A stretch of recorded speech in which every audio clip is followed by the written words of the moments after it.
இந்த தடவை அவங்க வாங்கின ஓட்டுல சார்ல பெரிய பாதிப்பு திமுகவுக்கு தான். இந்த செத்தவங்க ஓட்டு, இந்த ஓட்டெல்லாம் ரொம்ப நாளா கள்ள ஓட்டா போட்டாங்க, அது சுத்தமா போயிடும். கிறிஸ்தவர்கள் வாக்கு முன்னாடி அவங்களுக்கு தான் விழுவும், ஏன்னா பாஜக 100 பக்கம் இருந்ததுனால. இந்த தடவை கிறிஸ்தவர்கள் வாக்கு விஜய்க்கு பெரும்பாலும் பிரிஞ்சிடும். அதோட ஆன்டி இன்கம்பன்சி ஓட்டு, அரசாங்கத்துக்கு எதிரான மனநிலை கொண்டவங்க. இது எல்லாத்தையும் கணக்கு போட்டு பார்த்தீங்கன்னா திமுகவுக்கு 1,45,00,000 வாங்கினதுல இந்த தடவை 1 கோடியை தாண்டதே அது கஷ்டம். எத்தனை கூட்டணி வேணாலும் இருக்கணும். அதனால ரொம்ப அதிமுக பாஜக நல்லா ஒர்க் பண்ண ஆரம்பிச்சாங்கன்னா திமுக 3வது இடத்துக்கு தள்ளப்பட்டாலும் ஆச்சரியப்படுவதற்கு. இதெல்லாம் விஞ்ஞானபூர்வமான இதுல இன்னைக்கு செயற்கை நுண்ணறிவுல வரக்கூடிய பல விஷயங்கள் தேர்தலில் ஒரு தாக்கத்தை ஏற்படுத்தும், பெரிய தாக்கத்தை ஏற்படுத்தும். அதனாலதான் இப்ப அவங்க கூட்டணிக்கு காங்கிரஸை கூட சேர்த்துக்கணும். நான் ஆரம்பத்துல இருந்தே இதை சொல்லிட்டு வந்தேன். ஆரம்பத்துல இருந்து விஜய் முதல் தேர்தலில் தனியா தான் நிற்கணும்.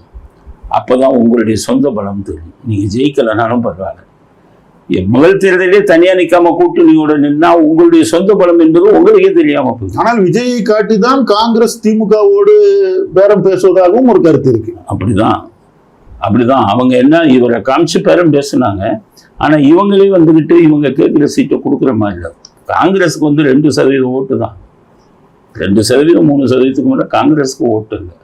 விஜய் என்ன நினைக்கிறாருன்னா காங்கிரஸை சேர்த்துக்கிட்டா மத்திய அரசு, மத்திய இதுல நமக்கு ஒரு ஆள் சப்போர்ட்டுக்கு கிடைக்கும். இப்போ பிஜேபி நமக்கு எதிராக இருக்காங்க, அப்போ உனக்கு அரசியல் பலம் கிடைக்கும்னு நினைச்சான். ஆனா விஜய் மறுத்ததுக்கு காரணம், விஜய்க்கு செய்திகள் என்ன போச்சுன்னா 60 சீட்டு 70 சீட்டு காங்கிரஸுக்கு கொடுக்காதீங்க. ஏன்னா 60-70 சீட்ல காங்கிரஸ் 60 சீட்டு ஜெயிச்சிடுறாங்கன்னு வைங்க. நாளைக்கு தொங்கு சட்டசபை வருதுன்னு வைங்க. இந்த 60 எம்எல்ஏவோட திமுகவோட போய் சேர்ந்து கூட்டணியாச்சு அமைச்சாலும் அமைச்சிருவாங்க. அதனால மற்றவர்களே அதிக சீட்டு ஜெயிக்க விடாதீங்க. உங்க கூட்டணி சேர்க்கிறவெல்லாம் 10 சீட்டுக்கு கீழே கொடுக்குறவனா செய்யுங்க. இப்ப திமுக அப்படித்தானே, 6 சீட்டு, கம்யூனிஸ்டுக்கு 6 சீட்டு. அரசியல் கோட்பாடு இதோடு கூட கடிதமும் தேவை. ஆமா, 6 காங்கிரஸுக்கு மட்டும்தான் 25. மற்றவனுக்கெல்லாம் என்ன 6, 2 கம்யூனிஸ்டுக்கு 6, இடது கம்யூனிஸ்ட் 6, இப்படித்தானே போகுது. இதெல்லாம் அவர் யோசிக்க ஆரம்பிச்சிட்டாருன்னு நினைக்கிறேன்.